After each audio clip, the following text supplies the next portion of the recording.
Hello students, so I welcome you all to this new lecture in the series of design of steel structure with me Shashank Avasti. This is this is lecture number 15, and as you know that we have not completed the topic on design of beams, so we are going to continue in that manner only. In the last portion we have completed both these criteria, and now we are going to start off with the secondary criteria. So I hope you people will like it, and let's begin with this lecture.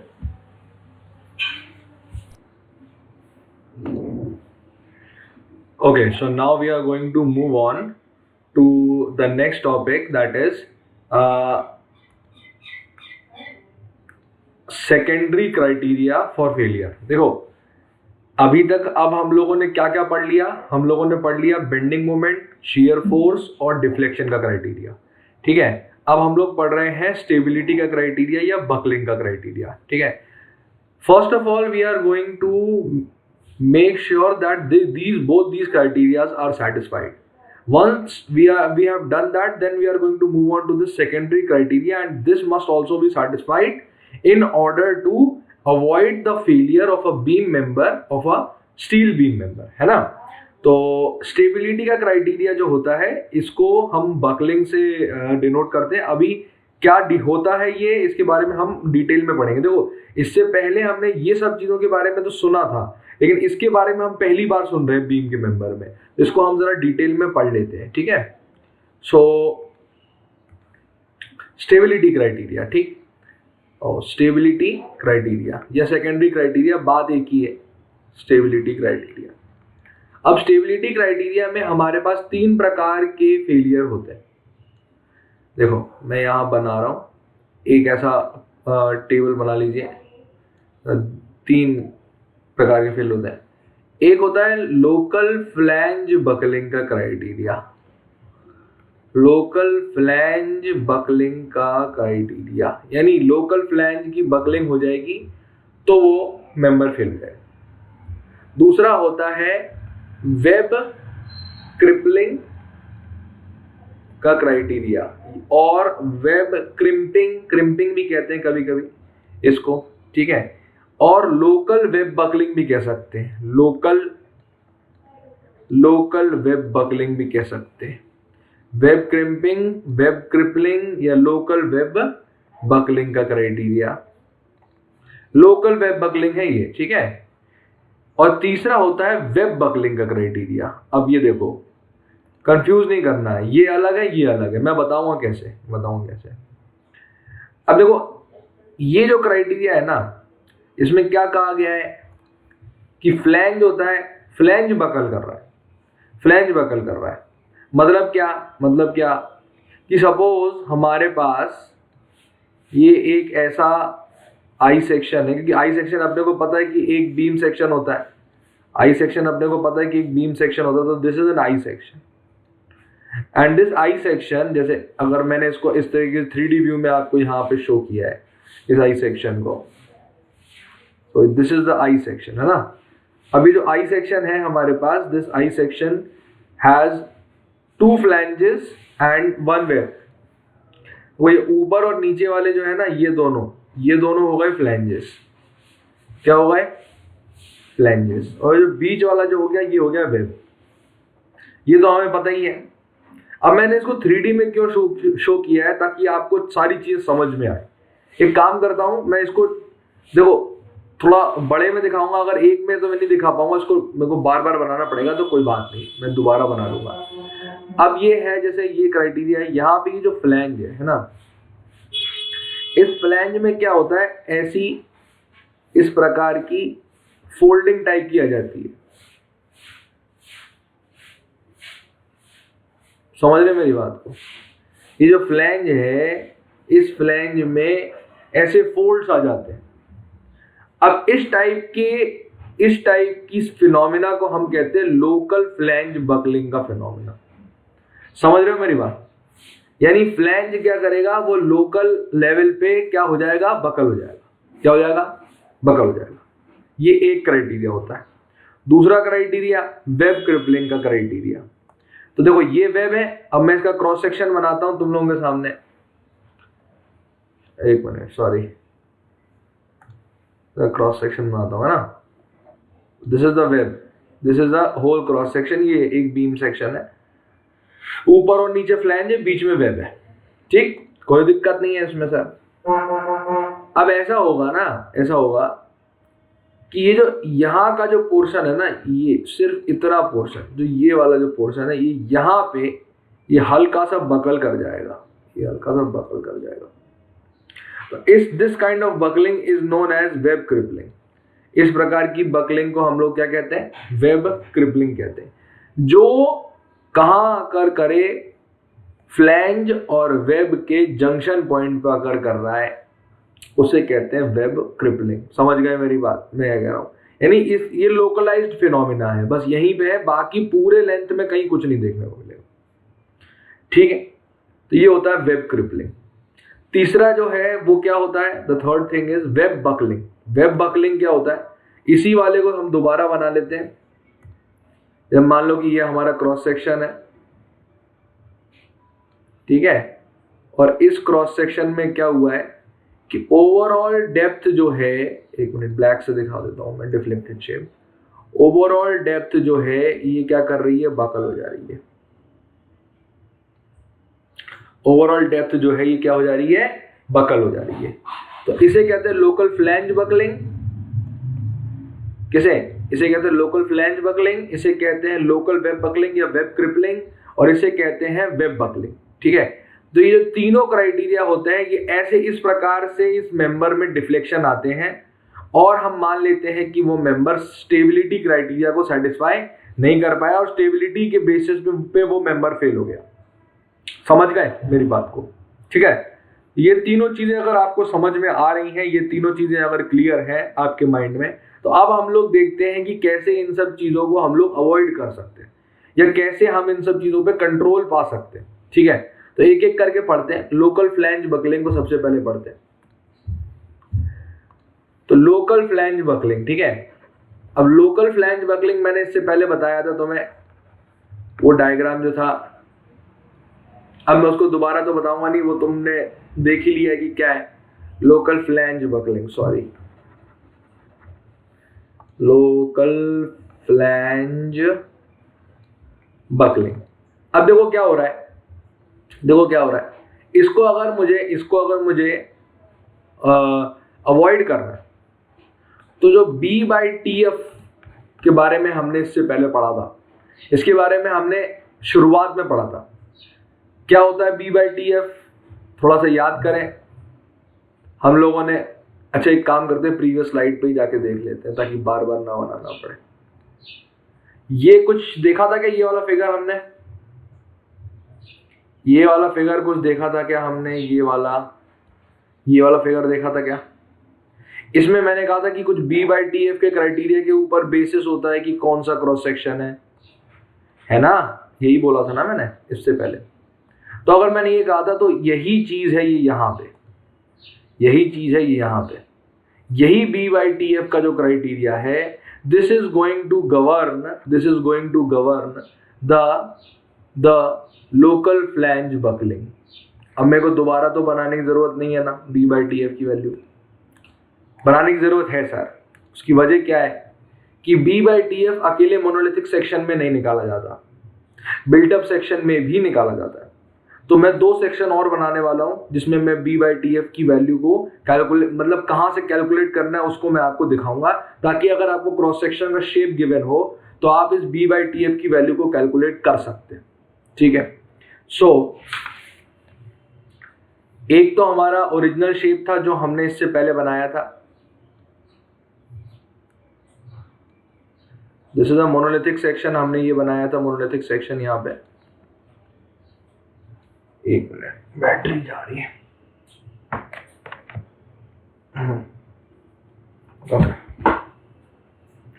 So this is a monolithic section.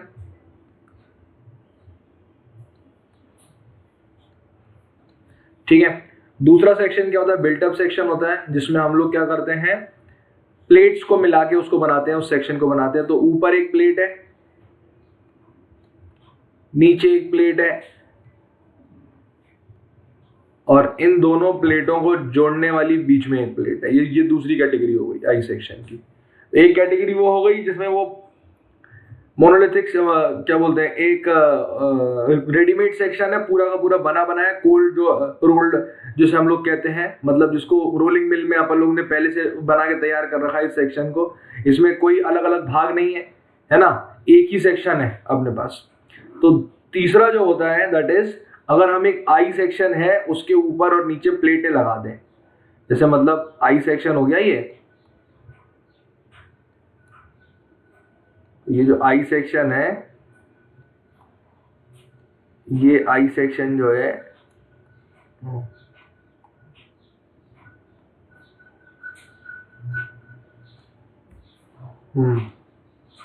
ठीक है। अब इसके ऊपर और नीचे हम plate लगा देते हैं। प्लेट कैसे लगा देते हैं, दिस इज अ प्लेट, ये प्लेट होती है, इसके ऊपर एक प्लेट लगा दी, इसके नीचे एक प्लेट लगा दी। These are called as cover plates. ये होती है कवर प्लेट हमारे पास। ये हो गई क्या, कवर प्लेट हमारे पास। अब इस कवर प्लेट में यहाँ पे एक बोल्ट लगा दिया, यहाँ पे ये दूसरा बोल्ट लगा दिया, ये तीसरा बोल्ट लगा दिया, क्योंकि ये ऊपर के फ्लैंज से इसको जोड़ना तो पड़ेगा ना। तो ये 4 बोल्ट लगा दिया हमने, ठीक है, 4 अलग है। ये जो डार्क ब्लू कलर से आप लोग जो देख रहे हैं ना शेडेड, ये बोल्ट्स को शो कर रहा है इस क्रॉस सेक्शन में, ठीक है। अब इस केस में जो थिकनेस ऑफ फ्लैंज होगी, this will be equal to this, that is the web की जो प्लेट, सॉरी ये जो प्लेट हमने ऊपर से लगाई है ये, और जो फ्लैंज की जो प्लेट है ये जो फ्लैंज का जो क्रॉस सेक्शन है, इसकी दोनों की जो विड्थ है, इसको जब हम लोग जोड़ेंगे ना, तब हमें मिलेगी टीएफ की वैल्यू। टीएफ यानी थिकनेस ऑफ फ्लैंज, ठीक है। और जो बी की वैल्यू होगी ना, बी की, वो हम इस बोल्ट के, जहां ये बोल्ट लगा है, उससे लेकर इस एक्सट्रीम फाइबर के बीच की दूरी को लेंगे बी के बराबर। तो बी और टीएफ इस तरीके से निकाला जाता है इस केस में, ठीक है। इस केस में क्या होता है, जहां पे, अब इस केस में क्या है, यहां पे मैंने वेल्ड्स लगा दिए। याद करो ये वाला केस मैंने इससे पहले भी पढ़ा था। यहां पे हमने वेल्ड्स लगाए थे 4 अलग अलग जगहों पे, ठीक है। अब क्या हो रहा है कि ये जो B है, this is this distance, that is B, and this is this distance, that is TF, thickness of flange. तो थिकनेस ऑफ फ्लैंज और विड्थ, ये दोनों के दोनों हमें मिल गए यहाँ पे। और ये एक मोनोलिथिक जो सेक्शन है, इसके लिए तो मैंने पहली क्लास में बताया था कि इसकी सेंटर लाइन से लेकर इसकी दूरी और इसकी थिकनेस ऑफ फ्लैंज इसके ऊपर डिपेंड करता है। तो ये 3 केसेस होते हैं, case number 1, case number 2 and case number 3। आपको देखना है कि आपके पास जो भी क्रॉस सेक्शन अवेलेबल है, क्या वो मोनोलिथिक है या वो बिल्टअप है। देखो ये दोनों बिल्टअप सेक्शंस है, दोनों बिल्टअप सेक्शंस है। मैं बताऊंगा अभी डिटेल में बिल्टअप सेक्शंस के बारे में। अभी तो हमें इस पे ही फोकस करना था, इसलिए मैंने, अभी थ्योरेटिकल पोर्शन चल रहा है, तो we are not talking about built up right now. अभी हम इसके बारे में बात करें। This is a built up section and 2 and 3 are, sorry, this is a monolithic section and 2 and 3 are called as built up section, ठीक है। बिल्टअप सेक्शन क्या होता है, एक ऐसा सेक्शन जिसको अलग अलग भागों से मिला के जोड़ के बनाया जाता है, ठीक है। अब क्या हुआ सर, ये तो हम लोग निकाल लेंगे, B/TF तो हम लोग निकाल लेंगे, तो क्या करेंगे, तो कुछ नहीं करेंगे। हमारे पास वो क्राइटेरिया नहीं गिवन था, B/TF की वैल्यू लेस देन 9.4, B/TF की वैल्यू 9.4 से लेकर 10.5 के बीच में, B/TF की वैल्यू 10.5 से लेकर 15.7 के बीच में, और B/TF की वैल्यू ग्रेटर देन 15.7। हाँ, ऐसा कुछ सर हमने पढ़ा तो था, ये 4 क्राइटेरिया नहीं पढ़े थे क्या हमने इससे पहले, जस्ट पहले, याद करो।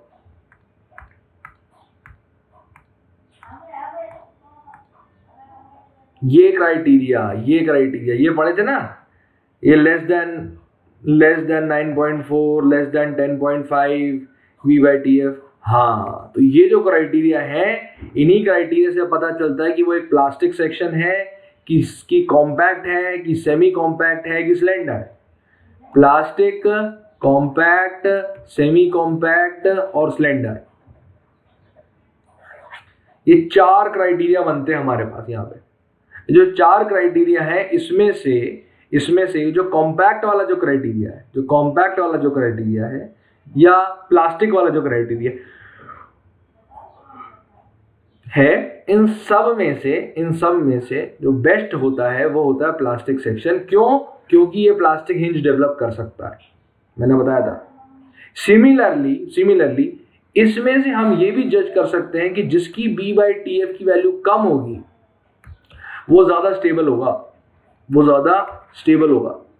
यानी B/TF जो फैक्टर है ना, width divide by thickness of flange का, इस फैक्टर से हम ये भी बता सकते थे कि उस क्रॉस सेक्शन की कितनी क्षमता है कि वो प्लास्टिक हिंज बना सकता है, और इसी से हम ये भी बता सकते हैं कि वो क्रॉस सेक्शन कितना ज्यादा स्टेबल है।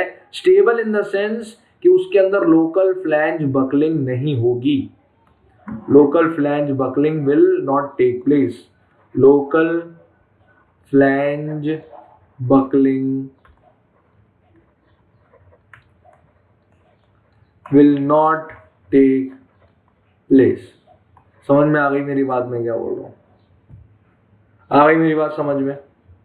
So this was the first criteria. Moving forward to the second criteria. The second criteria is known as web crippling criteria. The second criteria is known as web crippling. Crippling का criteria है।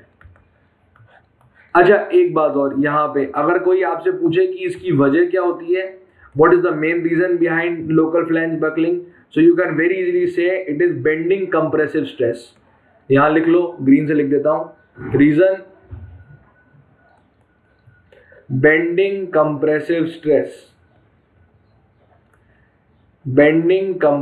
Stress. यानी जो flange के अंदर bending की वजह से जो कंप्रेसिव स्ट्रेस जनरेट हो रहा है, that is the main reason for local flange buckling.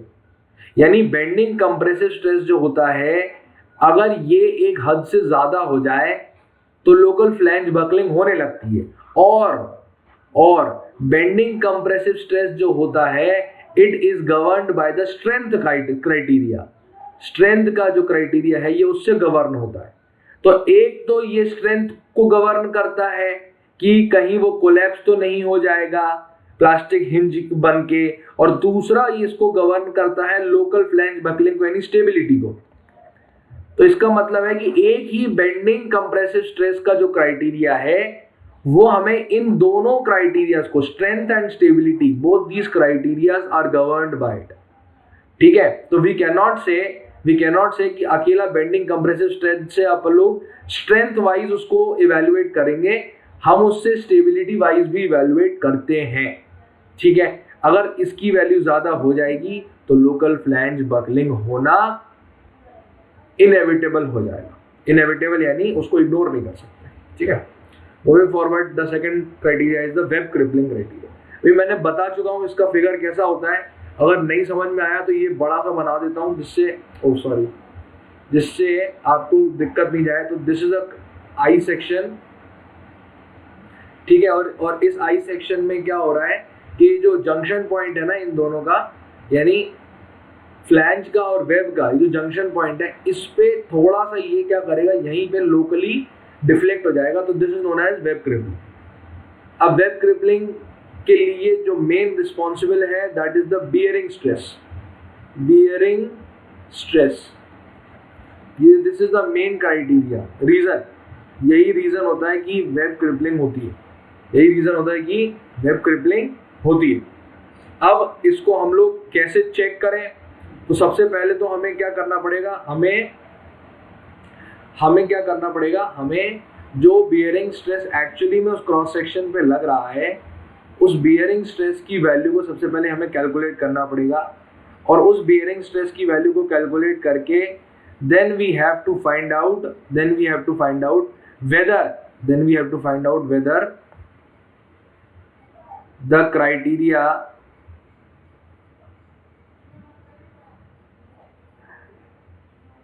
देखो, इसको थोड़ा सा मैं अभी डिफाइन करके बना देता हूँ। ये एक बिल्ट अप सेक्शन है जहाँ ऊपर और नीचे 2 प्लेटें लगी हुई हैं, ठीक है। फिर उसके नीचे ये आई सेक्शन लगा हुआ है, तो ये आई सेक्शन की थिकनेस हो गई।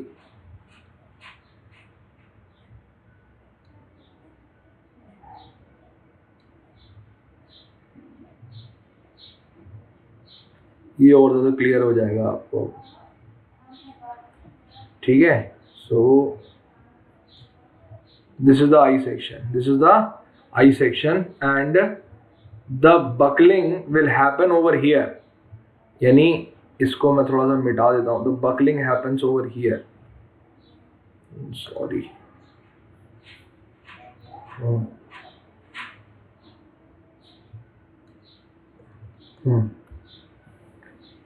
the buckling happens over here at this junction point. At this junction point the buckling happens. यहाँ पे ये जो है ना, यहाँ पे जंक्शन पे, यहाँ पे बकलिंग हो रही है। तो ऊपर वाली जो प्लेट है उस प्लेट को मैं यहाँ ड्रॉ कर देता हूँ इधर। बीच वाली ये वाली जो प्लेट है इसको मैं इसके नीचे ड्रॉ कर देता हूँ यहाँ पे, ठीक है। और क्या, सिमिलरली ऐसे ही नीचे वाली भी प्लेट हो जाएगी। Okay, similarly we have this plate and similarly we have this plate. अब मैं इसी का क्रॉस सेक्शन बना रहा हूं अभी आप लोगों के सामने। This is a cross section and this is the L section, ये लॉन्गिट्यूडनल सेक्शन ये है। अब सपोज यहाँ पे एक फोर्स लगी, सपोज यहाँ पे एक फोर्स लगी ऊपर, ठीक है। तो ये जो फोर्स होगी ये क्या करेगी, अपने को डिस्पर्स करेगी। क्या करेगी, डिस्पर्स करेगी। तो हमें इस सेक्शन के अबाउट यहाँ पे, ठीक है, जहां से ये शुरुआत हो रही है इसकी, इस जंक्शन पॉइंट पे, जहां पे ये जंक्शन पॉइंट हमारे पास लाई कर रहा है, उस जंक्शन पॉइंट के अबाउट वी हैव टू, ये जहां पे ये वाला जो सेक्शन है ना, इधर वाला, तो जहां पे ये, एक मिनट, ये इधर बना देता हूं मैं, ओके। तो इस इतनी डेप्थ पे, अभी जो डेप्थ है यहाँ पे टोटल ऊपर से लेकर यहां तक, इतनी डेप्थ पे, suppose this depth is some D, ठीक है। तो ये जो इतनी जो डेप्थ है हमारे पास, इतनी डेप्थ पे हमें निकालना पड़ेगा कि कितना लोड क्या हुआ है, ट्रांसमिट हुआ है, कितना लोड क्या हुआ है, ट्रांसमिट हुआ है। तो वो हम कैसे निकालेंगे, हम क्या करेंगे कि इस ओवरऑल ये जो हमारे पास जो डेप्थ है, हमारे पास ये डी है हमारे पास, तो we are going to assume that the dispersion is in 1:2.5, यानी अगर 1 यूनिट नीचे जाएंगे तो 2.5 यूनिट यहाँ खिसक जाएगा ये डिस्पर्शन। तो 1:2.5 के क्राइटेरिया से ये डिस्ट्रीब्यूट होगा। तो अगर ये टोटल डेप्थ d है तो this is 2.5 times d and this is also 2.5 times d। और अगर ये बीच वाला जो पोर्शन है this is some h, so this is h, ठीक है। अब ये आपको अपनी एनालिटिकल स्किल्स, मैथमेटिकल स्किल्स आपको यूज करनी है कि कैसे आप इसको डिस्ट्रीब्यूट करते हैं, क्योंकि लोड जो है जो यहाँ पे लग रहा था, ठीक है, जो स्ट्रेस ये यहाँ पे जनरेट कर रहा था लोड, वो स्ट्रेस जो है वो ट्रांसमिट हो जाएगा यहाँ नीचे, ठीक है। तो जब ये नीचे जब ट्रांसमिट हो जाएगा तो लोड तो कांस्टेंट ही बना हुआ है, लोड तो हमारे पास कांस्टेंट ही बना हुआ है। तो वो जो लोड है वो इतने एरिया में अब डिस्ट्रीब्यूट हो जाएगा, वो लोड जो है वो क्या होगा, इतने एरिया में डिस्ट्रीब्यूट हो जाएगा। और ये एरिया क्या होगा, ये एरिया कुछ ऐसा नजर आएगा, ध्यान से देखना, ये एरिया कैसा नजर आएगा। This area is going to look like this. एक सेकंड, मैं थोड़ा इसको इस साइड कर देता हूँ जिससे आपको समझ में आए। Okay, so this area is going to look like this. यहाँ पे क्या है, यहाँ पे ये इसके 3 हिस्से हैं। दिस इज h जो मैंने ये यहाँ पे शो किया, this is 2.5 times d and this is 2.5 times d।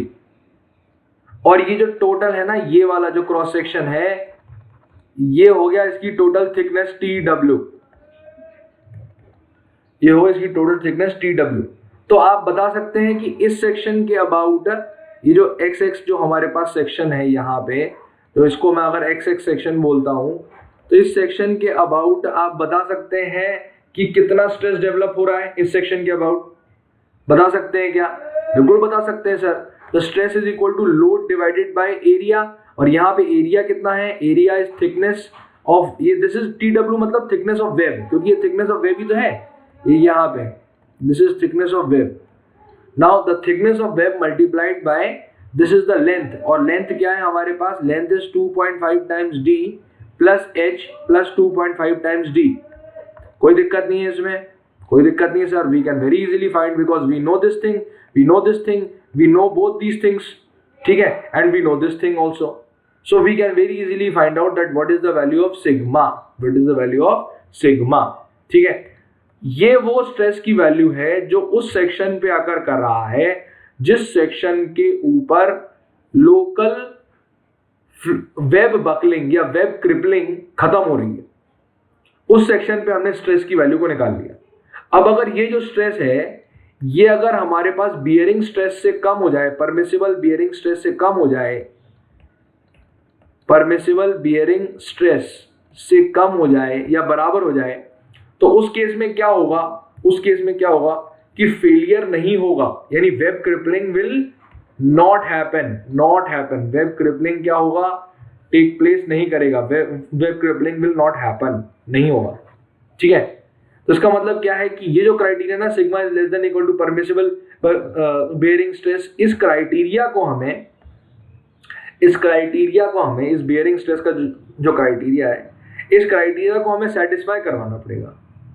अगर सेटिस्फाइड नहीं हो पा रहा है, अगर सेटिस्फाइड नहीं हो पा रहा है, अगर ये इससे कम नहीं है, तो हमें क्या करना पड़ेगा? हमें बस एक ही चीज करनी पड़ेगी कि P की वैल्यू को रिड्यूस करो, यानी ऊपर से जो लगने वाला लोड है उसको रिड्यूस करो, क्योंकि इस पूरे फैक्टर में ना H, D और T ये जो तीनों है ना, ये तो कांस्टेंट है, इसको तो अपन चेंज कर नहीं सकते।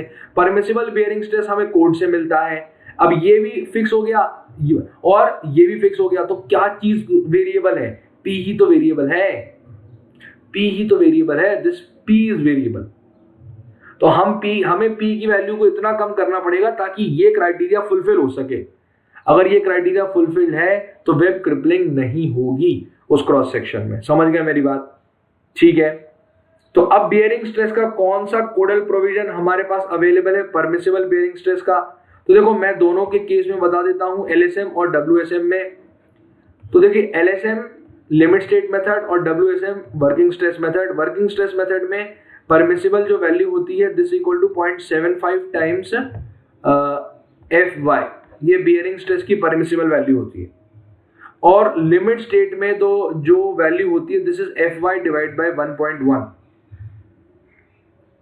सही है, this is FY divide by 1.1। अगर ये सिग्मा की वैल्यू इससे कम है तो वेब क्रिपलिंग नहीं होगी। समझ गए मेरी बात मैं क्या बोल रहा हूँ?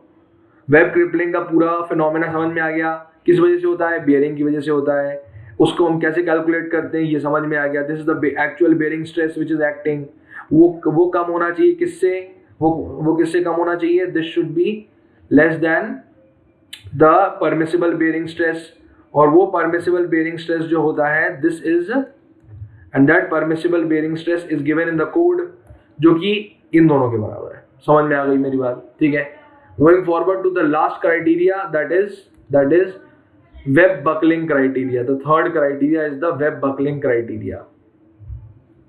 Third criteria is the web buckling. देखो मैं ये सब चीजें इसलिए इतने डिटेल में बता रहा हूँ क्योंकि क्या होता है ना कि ये सब बहुत छोटी छोटी सी बेसिक चीजें हैं जिससे रिलेटेड क्वेश्चन कभी भी फ्रेम किए जा सकते हैं।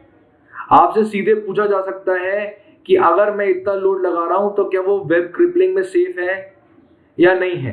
तो आपको उस समय कंफ्यूज नहीं होना है, आपको सिर्फ क्या करना है, बस उसको कैलकुलेट करके, स्ट्रेस को कैलकुलेट करके क्या करना है, उसकी परमिसिबल वैल्यू से कंपेयर कर देना है, तो आप बता पाओगे कि वो सेफ है कि नहीं है। तो दिस इज मतलब एक बहुत बेसिक अप्रोच है और इससे रिलेटेड क्वेश्चन बहुत आराम से बन सकते हैं। ठीक है। अब वेब बकलिंग क्राइटेरिया पे जाते हैं। वेब बकलिंग क्राइटेरिया क्या होता है? ध्यान से देखो,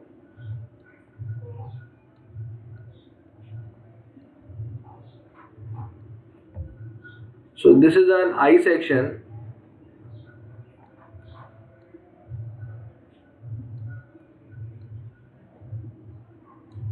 This is an I section, है ना? अब क्या होगा? वेब क्रिपलिंग हो रही है सर, वेब बकलिंग हो रही है सर। तो वेब बकलिंग मैंने कैसी बनाई थी इससे पहले? वेब बकलिंग, सपोज इस, क्योंकि ये देखो ऊपर का जो पोर्शन है ना, ये तो मूव नहीं करेगा, ये तो फिक्सिटी प्रोवाइड करेगा। ये पोर्शन तो क्या है, फिक्सिटी प्रोवाइड करेगा, ये तो मूव नहीं करेगा। लेकिन बीच का जो पोर्शन है, ये this is going to buckle. जो बीच का जो पोर्शन है, this is going to buckle. This phenomena is known as web buckling. Reason क्या होता है वेब बकलिंग का? Reason is diagonal compressive stresses, या डायगोनल कंप्रेशन भी लिख सकते हैं, डायगोनल कंप्रेशन। अब ये बहुत ब्यूटीफुल फिनोमेना है, हमने इससे पहले स्ट्रेंथ ऑफ मटेरियल में ट्रांसफॉर्मेशन ऑफ स्ट्रेस के बारे में पढ़ा है। हमने इससे पहले स्ट्रेंथ ऑफ मटेरियल में ट्रांसफॉर्मेशन ऑफ स्ट्रेसेस के बारे में पढ़ाई है। मैक्सिमम स्ट्रेस और maximum shear stress, principal plane, इसके बारे में पढ़ चुके हैं हम लोग। मोहर सर्कल, है ना? उसका डायरेक्ट एप्लीकेशन यहाँ देखने को मिलता है। देखो कैसे, बहुत ब्यूटीफुल है कॉन्सेप्ट, बिल्कुल ध्यान से सुनना, ठीक है? देखो क्या है, कहानी यहाँ से शुरू होती है कि हमें मालूम है कि वेब क्या लेता है, शेयर लेता है। प्योर शेयर का केस है, यहाँ पे वेब सिर्फ शेयर लेगा और फ्लैंज सिर्फ क्या लेगा, बेंडिंग स्ट्रेसेस लेगा, है ना? तो वेब क्या लेगा, शेयर लेगा। अब वेब जब शेयर लेगा तो हमें पता है कि एक एलिमेंट जो कि एक प्योर शेयर का एलिमेंट है, जो इस प्रकार से नजर आता है हमें यहाँ पे, ये प्योर शेयर का जो एलिमेंट है, इसको अगर हम 45 डिग्री से रोटेट कर दें तो क्या होगा कि प्रिंसिपल स्ट्रेसेस हमारे पास जनरेट होंगे, एक डायरेक्शन में पॉजिटिव, एक डायरेक्शन में नेगेटिव।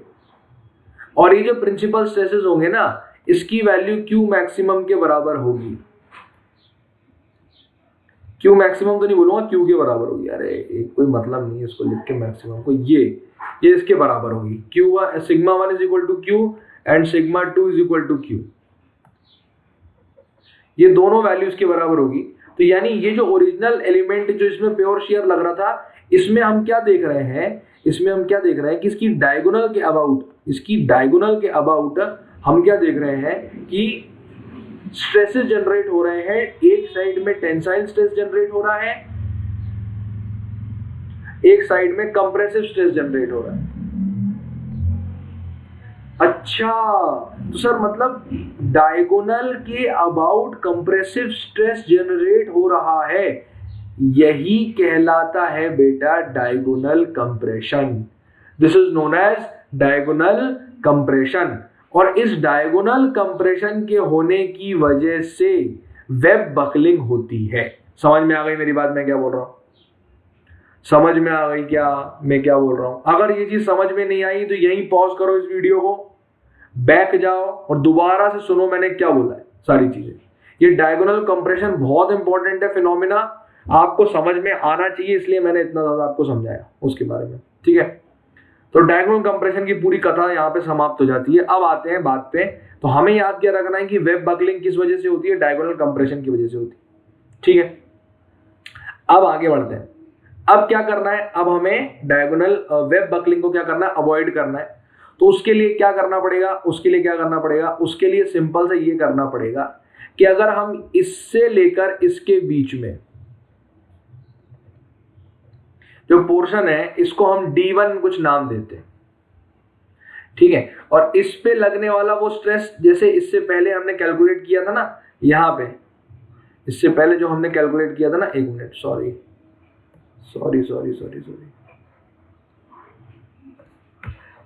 इससे पहले जो हमने ये जो कैलकुलेट जो किया था ना हमने, ये वाला, इस फिनोमेना को हम क्या करते हैं, अब आगे बढ़ा देते हैं। और इसको मैं क्या करता हूं, एक मिनट, इसको मैं कट कर लेता हूं यहां से, जिससे उसको दूसरी जगह पे मैं इसको पेस्ट कर सकूं। ये सेम टू सेम चीजें हैं।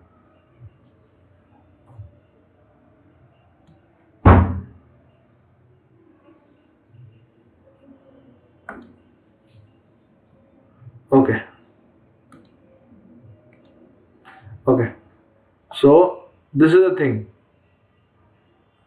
दिस इज द थिंग, ये वो है, एक कंट्रोल, ये रहा। तो ये वाला एल सेक्शन तो मेरे को पता ही है कि कहां से आया था, अब इसको तो मैं समझाऊंगा नहीं दोबारा, लेकिन हमें ध्यान क्या देना है कि इस बार क्या होगा कि इस एल सेक्शन में हमारे पास सपोज ये वाला लोड जो है इसकी जगह पे मेरे पास यहाँ पे एक रिएक्शन जनरेट हो रहा है, इसमें हो नहीं पाएगा वैसे,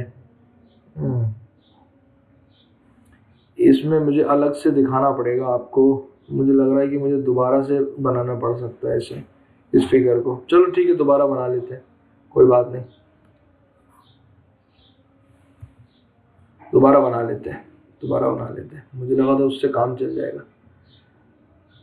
तो बेसिकली क्या है कि यही वो क्रॉस सेक्शन है हमारे पास बीम का, एल सेक्शन, बल्कि यहाँ ऊपर मेरे पास 2 लाइनें, नीचे मेरे पास 2 लाइनें, ये नीचे वाली जो है ये कवर प्लेट है, और ऊपर वाली जो है ये आई सेक्शन के फ्लैंज को शो कर रही है, ठीक है।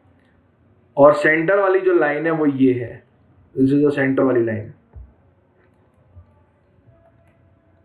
दिस इज द सेंटर वाली line, and this is the support over here, this is the support over here.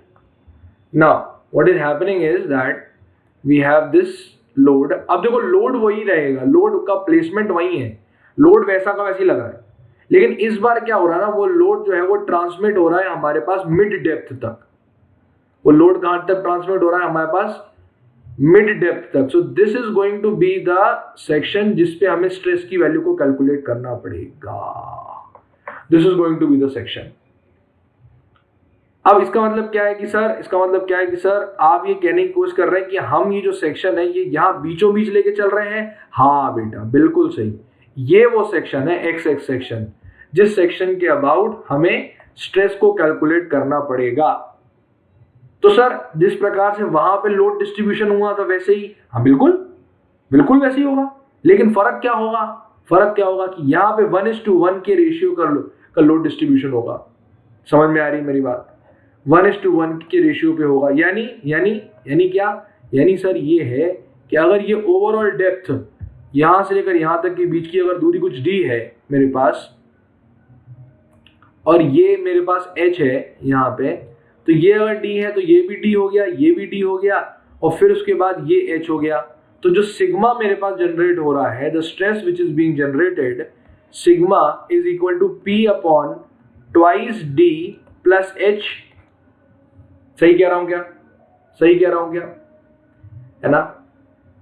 Sigma is equal to divided by, एक तो ये इसमें थिकनेस ऑफ फ्लैंज भी तो आएगी, स्ट्रेस क्या होता है, लोड डिवाइड बाय एरिया होता है, तो ये थिकनेस ऑफ वेब आएगी ना इसमें नीचे, तो ये बिल्कुल सही है सर, ये बिल्कुल सही है। तो this is the stress which is generated at the cross section x x, इतना स्ट्रेस यहाँ पे जनरेट हो रहा है। अच्छा तो सर अब क्या करें, अब हमें थोड़ा सा दिमाग चलाना है। ये स्ट्रेस क्या कर रहा है, ये स्ट्रेस बियरिंग के नजरिए से नहीं देखना है, ये स्ट्रेस को हमें बेंडिंग के नजरिए से देखना है। मतलब ये स्ट्रेस क्या कर रहा है, बेंडिंग जनरेट कर रहा है। इसके पहले वाले केस में क्या था, इस केस में ये जो यहां पे जो मैंने स्ट्रेस जो मैंने कैलकुलेट किया है, ये बियरिंग जनरेट कर रहा था। देखो कितना ब्यूटीफुल कॉन्सेप्ट है, स्ट्रेस वही है, लोड वैसा ही है, निकालने का तरीका भी वही है, लेकिन देखने का तरीका अलग हो गया। ये स्ट्रेस बियरिंग स्ट्रेस कहला रहा है। क्यों? क्योंकि सर ये इन दोनों के जंक्शन पे एक्ट कर रहा है। ये क्या कर रहा है, ये फ्लैंज और वेब के जंक्शन पे एक्ट कर रहा है। तो ये जो स्ट्रेस है ये कहला रहा है बियरिंग स्ट्रेस। लेकिन ये जो स्ट्रेस है जो इसके सेंट्रल एक्सिस पे जो एक्ट कर रहा है, ये स्ट्रेस कहला रहा है बेंडिंग स्ट्रेस। देखो बात बिल्कुल सेम है, लेकिन बस क्योंकि वो उस जंक्शन पे एक्ट कर रहा है तो वो बियरिंग कहला रहा है, और ये इसके सेंटर पे एक्ट कर रहा है तो ये बेंडिंग का इफेक्ट जनरेट कर रहा है। तो अब हमें क्या करना है, इस बेंडिंग स्ट्रेस को हमें क्या करना है, इस बेंडिंग स्ट्रेस को हमें कंपेयर करना है एक परमिसिबल वैल्यू से। बेंडिंग स्ट्रेस को उसकी परमिसिबल वैल्यू से हमें क्या करना है, कंपेयर करना है। अगर वो परमिसिबल वैल्यू से कम रहा तो हम कहेंगे it is going to be safe, there is going to be no web buckling, there going to be no web buckling. अब सवाल ये उठता है कि सर ये तो सही है, ये FCD कहां से आया, सॉरी FBD। इसके पहले भी मैंने एक जगह गलती की है, वो उसको सुधार लेना। यहाँ पे it is not FCD, it is FBD। इससे पहले वाले उसमें FBD ऑलवेज, BD अगर मैं यूज कर रहा हूं तो this is design bending stress, और CD अगर मैं यूज कर रहा हूं तो that is design compressive stress. ठीक है। सो अब देखो कितना बिल्कुल दिमाग हिल जाएगा, बिल्कुल फास्ट एंड फ्यूरियस में से क्लाइमैक्स का सीन आता है ना, बिल्कुल वही चल रहा है यहाँ पे, बिल्कुल दिमाग हिलाना नहीं, ध्यान से सुनना। ये जो स्ट्रेस है हमारे पास, ये बेंडिंग स्ट्रेस से कम होना चाहिए, परमिसिबल बेंडिंग स्ट्रेस से। और हमने बीम के टॉपिक की शुरुआत में क्या कहा था कि परमिसिबल बेंडिंग स्ट्रेस जो होता है ये डिपेंड करता है किसकी वैल्यू पे, किसकी वैल्यू पे डिपेंड करता है। परमिसिबल बेंडिंग कंप्रेसिव स्ट्रेस ये डिपेंड करता है Fy/1.1 के ऊपर। तो आप कह रहे हैं कि सर इसमें मतलब बेंडिंग हो रही है, प्योर बेंडिंग हो रही है क्या, सॉरी इसमें, हाँ इसमें प्योर बेंडिंग हो रही है क्या? तो आप कहेंगे नहीं, प्योर बेंडिंग नहीं हो रही। तो इसका मतलब क्या है सर? क्योंकि बेंडिंग होने के लिए तो इस क्रॉस सेक्शन में एक जगह कंप्रेशन होना चाहिए, दूसरी जगह टेंशन होना चाहिए। तो मतलब क्या है? मतलब ये है कि सर हम बेंडिंग कंप्रेसिव स्ट्रेस की बात कर रहे हैं, हम प्योर बेंडिंग स्ट्रेस की बात नहीं कर रहे हैं। तो ये जो FBD है, this is not pure bending but rather this is compressive stress. Bending compressive stress है। तो बेंडिंग कंप्रेसिव स्ट्रेस अगर है तो हमें क्या पता है कि कंप्रेशन वाले चैप्टर में हमने पढ़ा था कि it depends upon the value of lambda, it depends upon the value of lambda. यानी हमारे पास ये एक तरीके का कंप्रेशन मेंबर बन गया, एक तरीके का कंप्रेशन मेंबर बन गया। देखो ध्यान से देखो, ये जो बचा हुआ जो बीच का जो मेंबर है, this member is going to be acting like a compression member now, this going to be acting like a compression member now. यानी क्या है कि जो बेंडिंग कंप्रेसिव स्ट्रेस है, this is going to be evaluated on the basis of the assumption that the web is going to act as a compression member now. तो यहां लिख लो, we will assume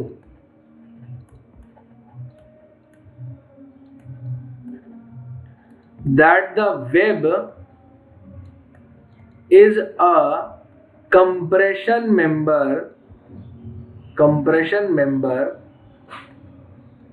and we will calculate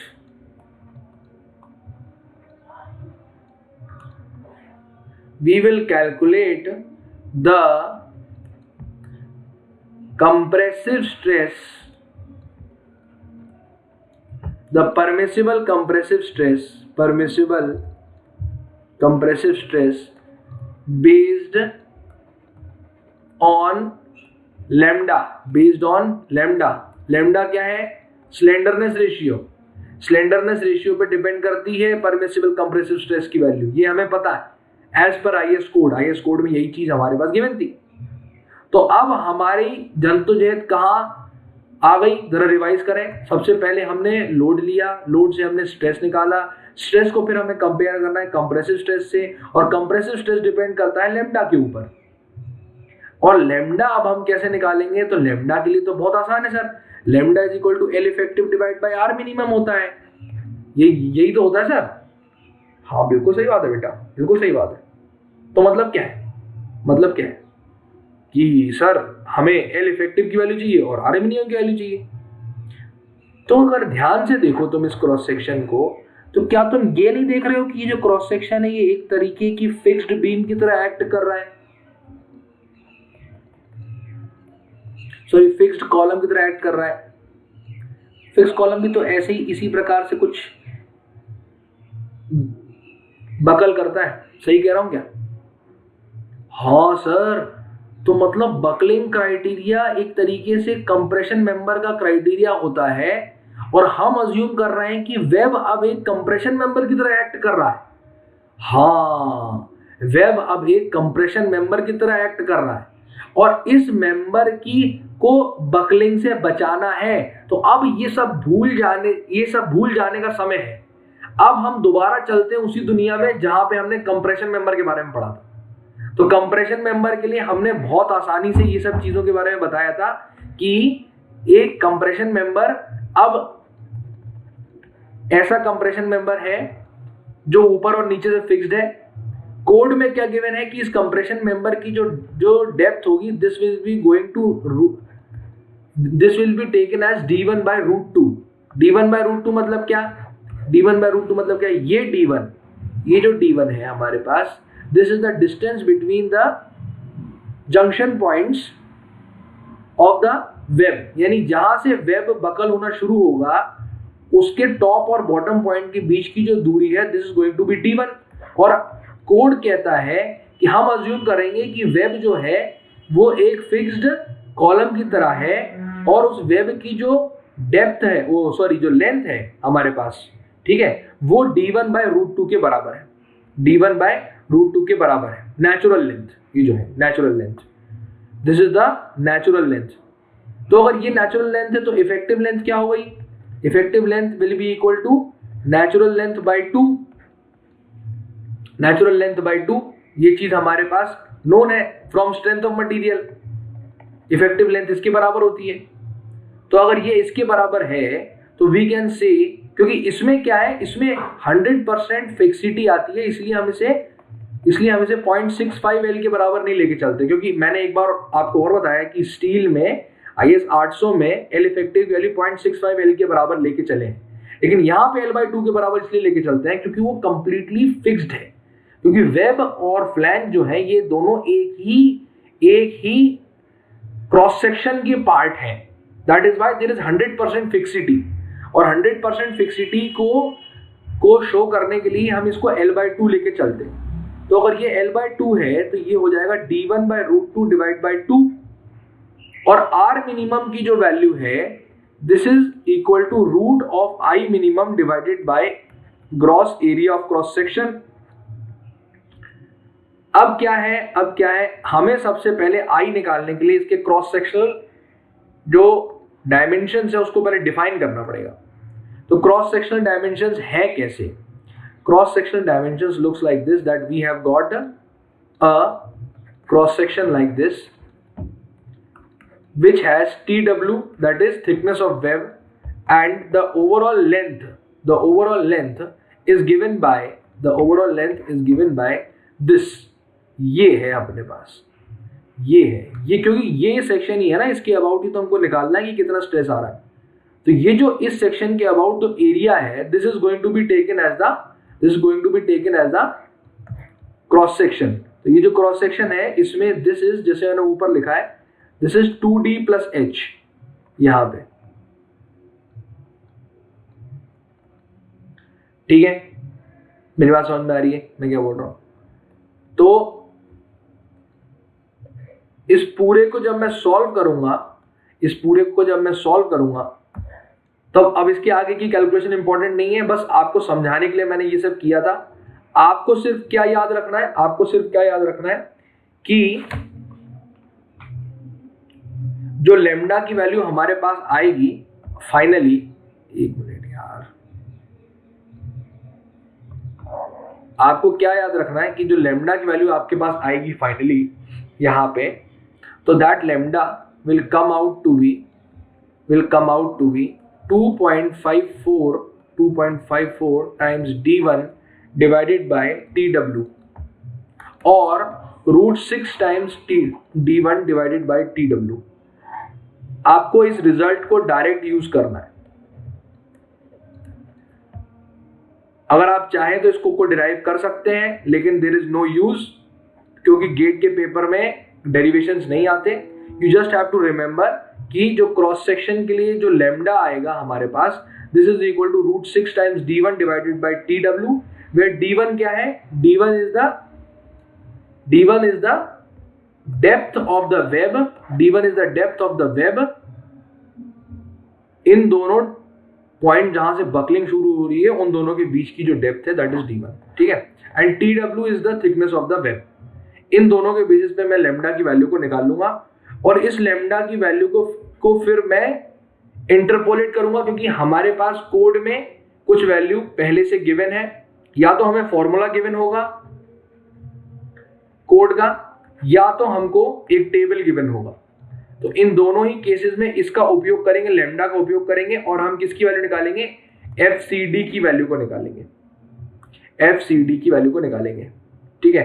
फिर क्या करेंगे फिर हम FCD की value को इस क्रॉस सेक्शनल एरिया से, यानी ये जो cross sectional area TW into 2D plus H, इस क्रॉस सेक्शनल एरिया से हम मल्टीप्लाई करेंगे तो हमारे पास एक लोड की नई वैल्यू आएगी। Suppose this load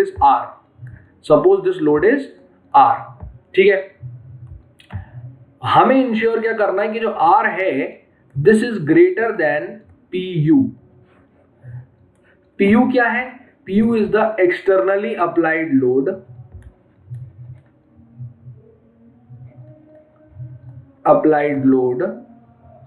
and R is the permissible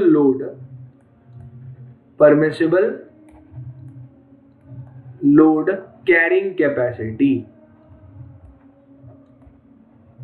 अगर ये क्राइटेरिया हमारे पास सेटिस्फाई है तो हम कहेंगे कि वेब बकलिंग नहीं होगी, the cross section is safe in web buckling. मेरी बात समझ में आ गई?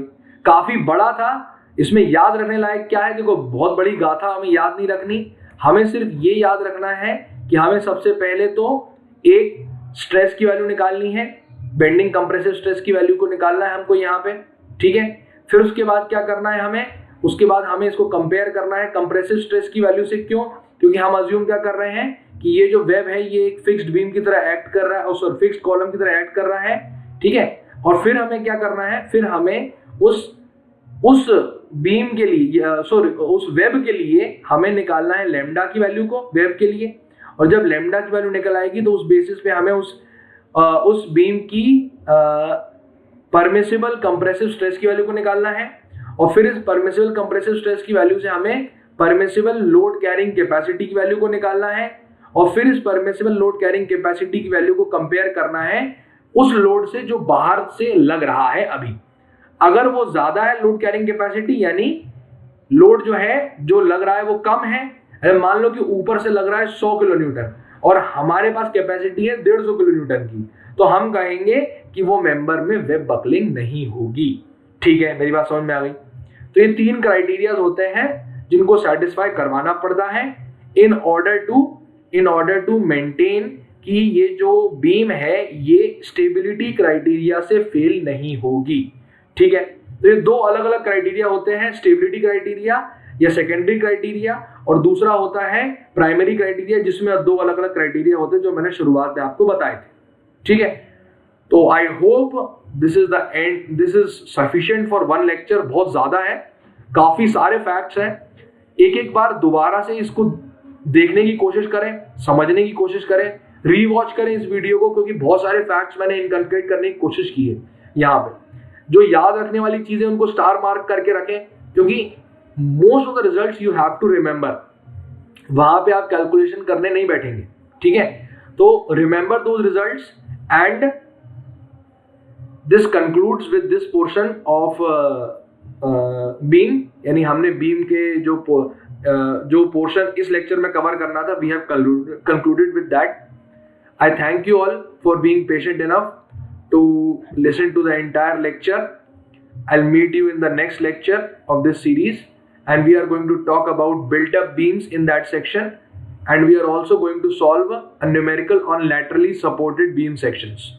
ठीक है, अगले लेक्चर में हम इन दोनों चीजों पे बात करेंगे, built-up beam पे और laterally supported beam sections पे, ठीक है। इसके साथ ही धन्यवाद, stay home, stay safe.